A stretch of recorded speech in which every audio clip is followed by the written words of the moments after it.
प्यारे बच्चों, आप सभी का स्वागत है। आज हम 11th क्लास में रैखिक असमीकाएं अर्थात लीनियर इनइक्वलिटीज़ के बारे में पढ़ेंगे। रैखिक असमीकाएं पढ़ने से पहले हम पढ़ेंगे रैखिक समीकरण।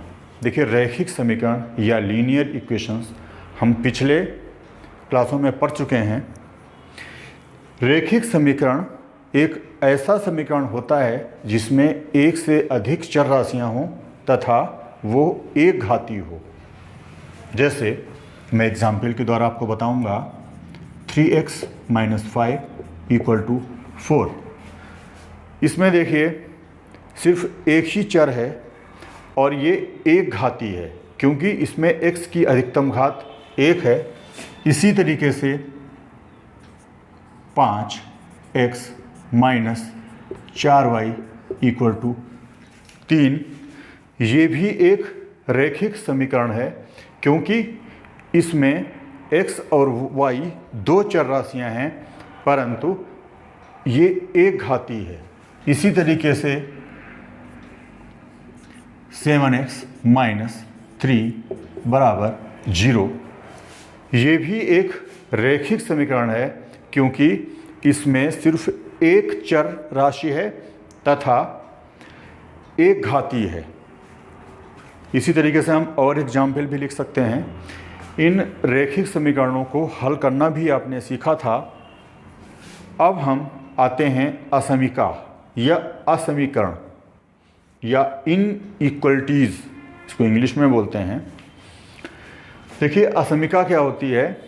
जब किन्हीं दो वास्तविक संख्याओं या बीजीय व्यंजकों के बीच छोटा है, बड़ा है, छोटा है या बराबर है तथा बड़ा है या बराबर है के चिन्ह आ जाते हैं तो वो एक असमीका होती है। मैंने जैसा बताया, जब किन्हीं दो वास्तविक संख्याओं के बीच इस तरीके के चिन्ह आ जाते हैं, जैसे दो वास्तविक संख्याएं 5 और 3 ले ली हमने, 5 और 3 के बीच ये चिन्ह आ गया। ये चिन्ह है बड़ा है का, 5 बड़ा है 3, 5 इज़ ग्रेटर देन 3, तो ये एक असमीका हो जाएगी। इसी तरीके से 10 और 13 के बीच लेस देन का साइन आ गया, यानी कि 10 इज़ लेस देन 13, तो ये भी एक असमीका हो गई।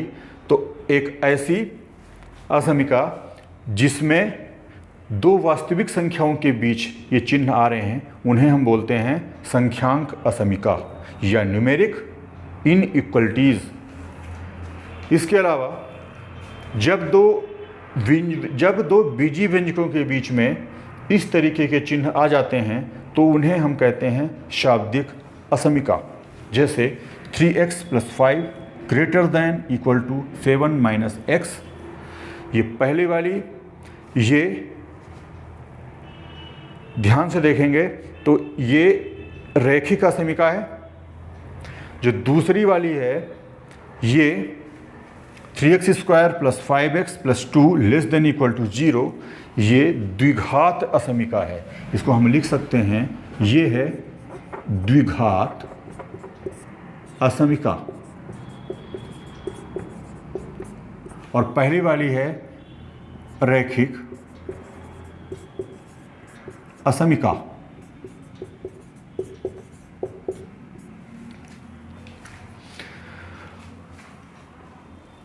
ऐसी वाली असमीकाओं को हम बोलते हैं शाब्दिक असमीका। प्यारे बच्चों, अभी आपने असमीका के बारे में जाना और ये संख्यांक असमीका और शाब्दिक असमीका में क्या अंतर है इसके बारे में भी जाना। अब हम आते हैं रैखिक असमीका। देखिए, जो रैखिक असमीका एक ऐसी असमीका होती है जिसमें एक या एक से अधिक चर राशियां हों तथा वो एक घातीय हो। जैसे मैं एग्जाम्पल के द्वारा बताऊंगा आपको, 3x - 5 > 8, ये एक रैखिक असमीका है। ये एक घातीय है और इसमें एक चर है।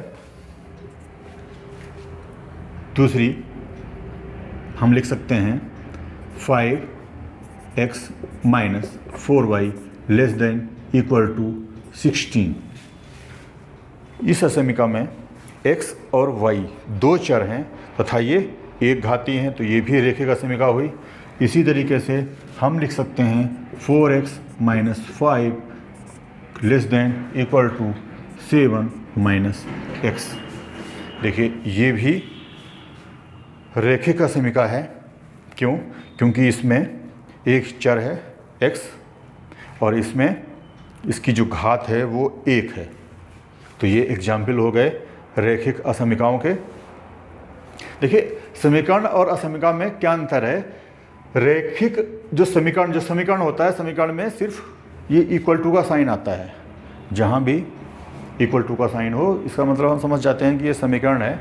लेकिन अब इक्वल टू की जगह पे अगर इस तरीके का साइन हो, less than, greater than, less than equal to, greater than equal to, जैसा मैंने अभी ऊपर आपको बताया, तो वो असमिकाएं हो जाएंगी।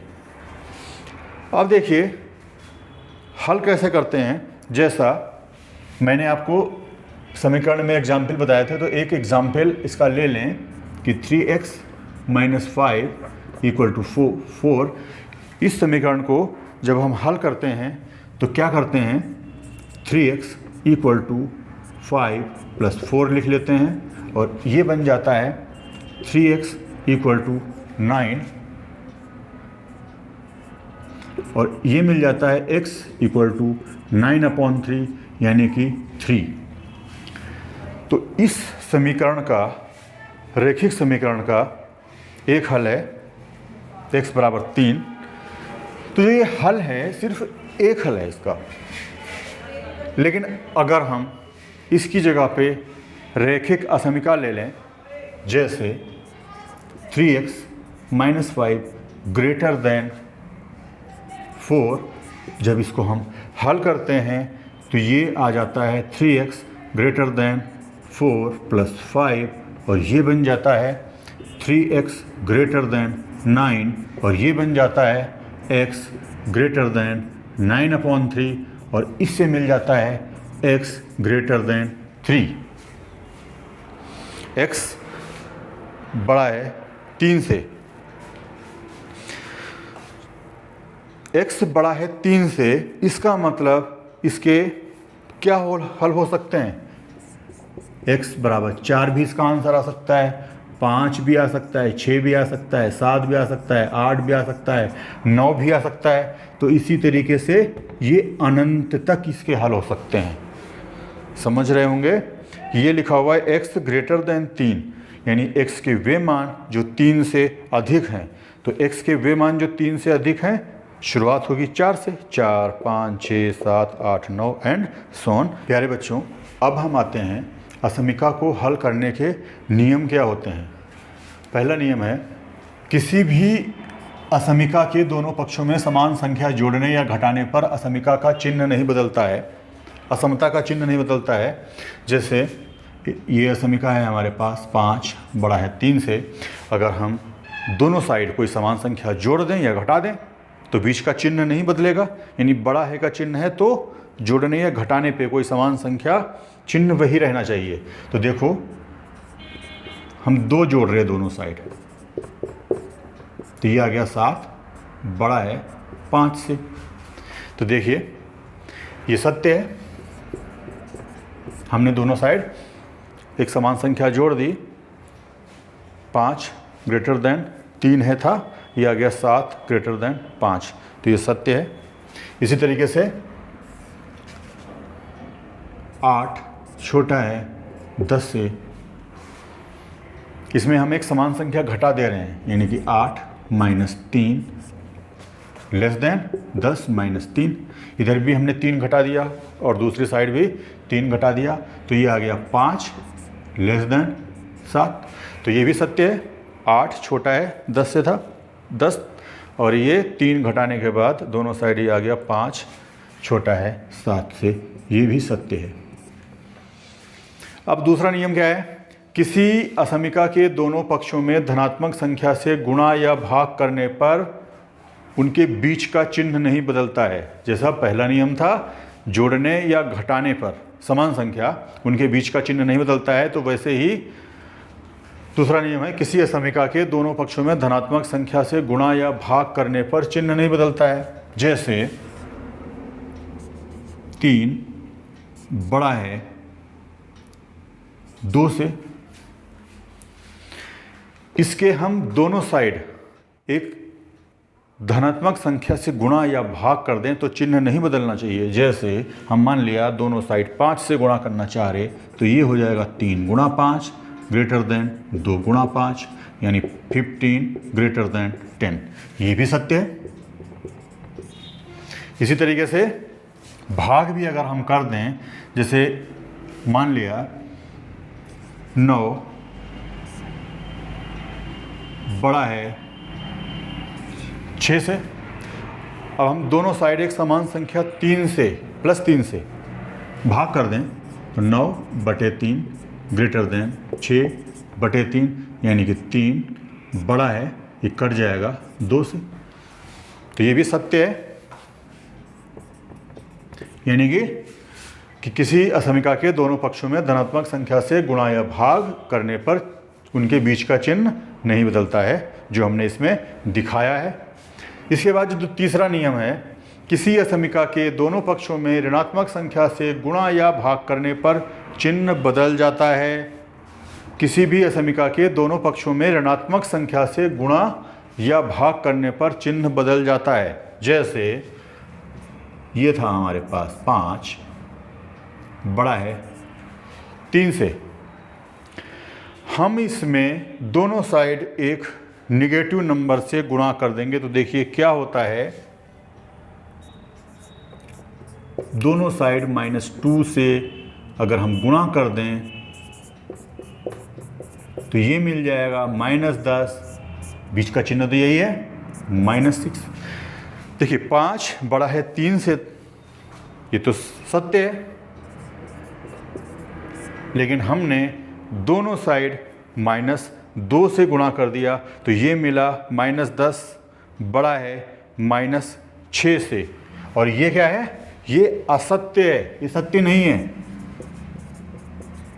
तो इसका मतलब क्या है, इसका चिन्ह बदलना पड़ेगा हमें, यानी 5 बड़ा है 3 से, तो इसको हम अगर दोनों साइड किसी नेगेटिव नंबर से मल्टीप्लाई करेंगे तो बीच का चिन्ह है वो बदल जाएगा। जैसे 5 को हम -2 से मल्टीप्लाई जब करेंगे तो बीच का चिन्ह ये बदल जाएगा, यानी -10 छोटा है -6 से। ये सत्य है, समझ गए होंगे। इसी तरीके से भाग करने पर भी चिन्ह बदल जाता है। जैसा मैंने गुणा करके बताया तो वैसे ही आप भाग करके भी दिखा सकते हैं कि ये वाला गुण इसमें लागू होता है जब हम किसी भी रैखिक असमिका को हल करते हैं। अब हम असमिका से संबंधित पहला सवाल करते हैं कि असमिका 3x - 2 < 5 को हल कीजिए। यदि पहला पार्ट है x belongs to capital N, हम जानते हैं कि कैपिटल N प्राकृतिक संख्याओं का समुच्चय होता है। दूसरा पार्ट है x belongs to capital R वास्तविक संख्याओं का समुच्चय होता है। तो इसको हल करना शुरू करते हैं। हल करने से पहले हमें असमिका को हल करने से संबंधित जो नियम मालूम हैं तो उन्हें यहाँ पे अप्लाई करना होगा। तो पहला नियम था कि यदि हम किसी भी असमिका के दोनों साइड कोई भी समान संख्या जोड़ते या घटाते हैं तो उनके बीच जो असमता का चिन्ह है वो परिवर्तित नहीं होता है, यानी कि सेम रहता है। तो हम पहला काम ये करेंगे कि दोनों पक्षों में 2 जोड़ने पर ये मिल जाएगा 3x - 2 + 2 < 5 + 2। यहाँ देखिए -2 + 2 कट जाएंगे तो 3x < 7 मिल गया। अब यहाँ पे है 3x < 7।